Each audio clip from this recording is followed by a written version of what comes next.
everybody and welcome back. Today I have a review for you on the new CoverGirl Vitalist Healthy Elixir foundation. So this is supposed to be a foundation that is good for your skin. I feel like kind of like the Maybelline Better Skin, is that what it was called? Maybelline Better Skin Concealer and Foundation. This one has foundation with vitamins and SPF Broad Spectrum 20.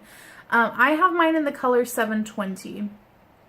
This says that it is a lightweight, full coverage makeup, and the formula hydrates and includes a complex of SPF 20, vitamins, and an antioxidant.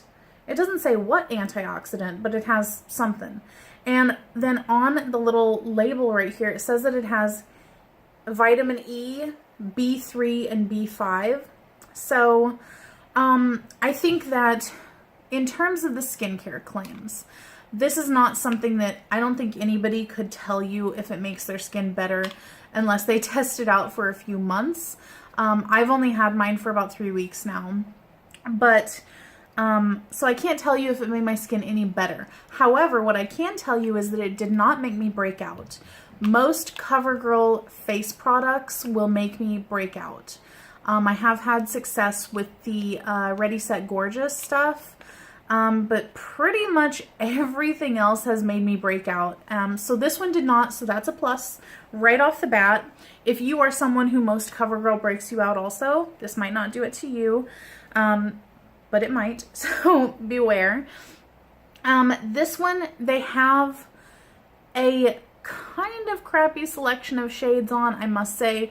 At least at the stores that I've seen them in, there has not been very many deeper shades at all. I think there was like one. And then for the fair shades, it's strange because typically I will be either the lightest or the second lightest shade. This one I got in the third shade. It might have been the fourth shade, actually, now that I'm thinking about it. The first shade was very pink toned, it looked like to me, but it seemed very light, so I knew I couldn't go with that one. The second and third shades were very yellow toned looking, so I knew I couldn't go with those. So I got 720, which is actually a little bit deeper than I wanted it to be. I compared it in the store to the Maybelline Matte and Poreless number 122, and it looked pretty similar. And that one is a pretty good match for me, but this one, just a hair darker than I would like. But I thought to myself, well, if I like it, I'll just get the lightest shade and mix them in together. But I don't think that this is going to be the foundation for me, guys. Just to let you know, if you are seeing my channel for the first time, I have very, very oily skin. It's oily all over and then really, really oily in the T-zone. So, if it's not a matte foundation, I really need it to play well with my mattifying products. And I don't feel like this foundation really did that. So let me just tell you before I go any further, this is about $10 at my local Walmart. And I think on Ulta it was like right around $10 also. So it's a $10 foundation. So let's talk about the application of this product. I do apply it with a damp beauty blender or damp beauty sponge, Real Techniques, whatever you want to use. And I do feel like it goes on a little bit almost splotchy. Like pretty much the places where I put it is the places where it concentrates the most whenever I dot it around. And then whenever I'm blending with a beauty blender, it doesn't move to cover the entire area. So then I have to dot on more and more. So that was a little bit strange.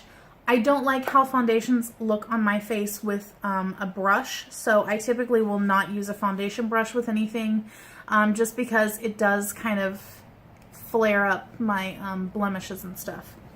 So with the sponge, it was very splotchy, and I had to use like 4 pumps of product to really get an even coverage all over my face. Which I feel like is quite a bit of product to be using. And it really, really, really accentuated the pores that I have right around my nose and a little bit like right down here toward my chin and the center of my forehead, it made them look like there was a magnifying glass on them, which I was really not pleased with. And I kind of wrote it off the first time that I wore it because I wasn't really wearing like a pore filling primer. I was just using, ooh, I'm gonna sneeze. I was just using a regular primer with it. But then whenever I used it again with my favorite, the NYX pore filler, it still accentuated them. It's almost like the foundation, like the NYX one works really good, but then the foundation seemed to almost dissolve the pore filler or something, because I would look in the mirror, I had no pores, and then I put the foundation on, suddenly there's pores everywhere. It's like, where did this come from? So I don't know what, maybe it's the mixture of vitamins and antioxidants or whatever, but it really does not play well with the pore filling primer that I use. And even with just regular primers that I have, that I've used, the YSL Touche Clot, I got a Boots one, number 7, whatever, and the Becca Evermatte, it doesn't look good with any of them. So I was really displeased with the way that it interacts with primers. It seems to take away all of the benefits that the primer is giving you. And guys, within 30 minutes of putting this on each and every time, I would look up close in the mirror and it's like settling into all these little lines right here, these lines on the side of my mouth, and creasing up like crazy around my nose. And the strange part is that I don't have like deep lines on my face or anything, but any little hairline fissure in your face, it's just like attracted to it and it's settling in there. And it just looks really caked up and gross in those areas.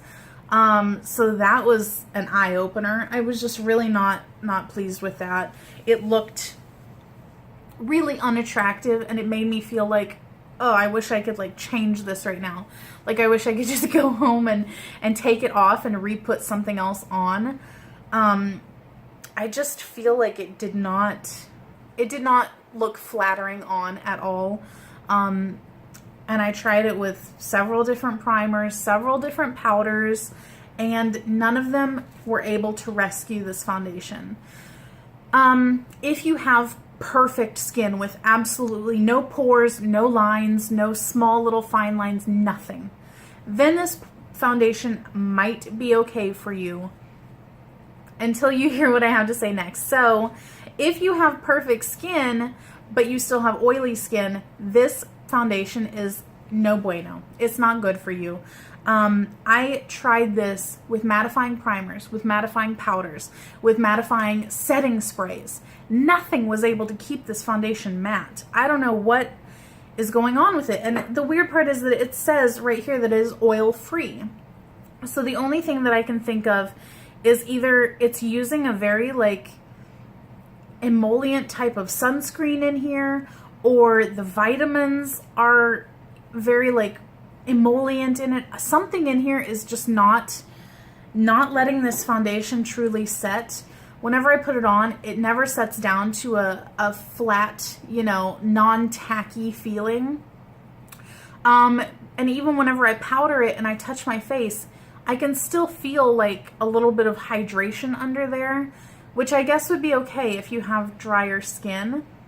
However, the fact that it accentuated all the pores and lines on my face leads me to believe that even if you have dry skin, it would accentuate any dry patches that you have on your face as well. So, moral of the story is that this is a crappy foundation, at least in my opinion. I think that they did not formulate it correctly to really work the way that it should. So I was really not impressed with that. But it also migrates on my face, even whenever it's been set with a powder, set with a spray. I just still find it kind of splotching off at the tops of my cheeks, splotching off between my eyebrows, like it just disappears. But then I find like other areas where it's like built up, where it has like kind of settled, you know, down into other areas. And it was just really like, it made me look like I was 20 years older than I was whenever you're looking up right up close at my face. So I'm just really not excited about it. I'm not happy with it. I would definitely not repurchase the lighter color to make it, you know, a better color match for me. I just feel like, you know, I try to think to myself every time that I do a review, even though I don't like it, is there someone that this could work for? I don't know who this could work for though, because maybe if you have no lines, no wrinkles, no pores, and completely normal skin and want a very dewy look, and you can find a correct color match so that if it does start to splotch off or move around, it's not as noticeable, this might be the foundation for you. But if you have super dry skin and dry patches, if you have mature skin, if you have oily skin, I just don't see this working for you. Perhaps the vitamins in here would help your skin over time, but I'm not going to use it long enough to tell you whether it would work or not. I just don't feel like this is worth the money that I spent on it. I don't feel like it's worth the hours that I spent wishing I was wearing something else on my face. It was just very disappointing. It was a disappointing product. I don't know in what order these will go up in, but I also reviewed the same product that came out at the same time, the Total Tease mascara. Why is this moving around? I did review this also about 30 minutes ago. I filmed it at the same time. But not too happy with the new CoverGirl products, I will say that much for sure. I didn't like it, and if it worked for you, that is great. Maybe let us know down in the comments what type of skin you have, and if you do have any issues on your skin that it did not accentuate. That could be helpful to some people that are, you know, viewing this and then go down to the comments and see, okay, it worked for someone else. So do share that if it did work for you. But for me, my skin type, my skin situation, it is a no-go. So that is it for this review. Sorry it was so negative, but you know what? I got to tell it like it is, and this is crap. So that is it. I will catch you guys next time. Bye.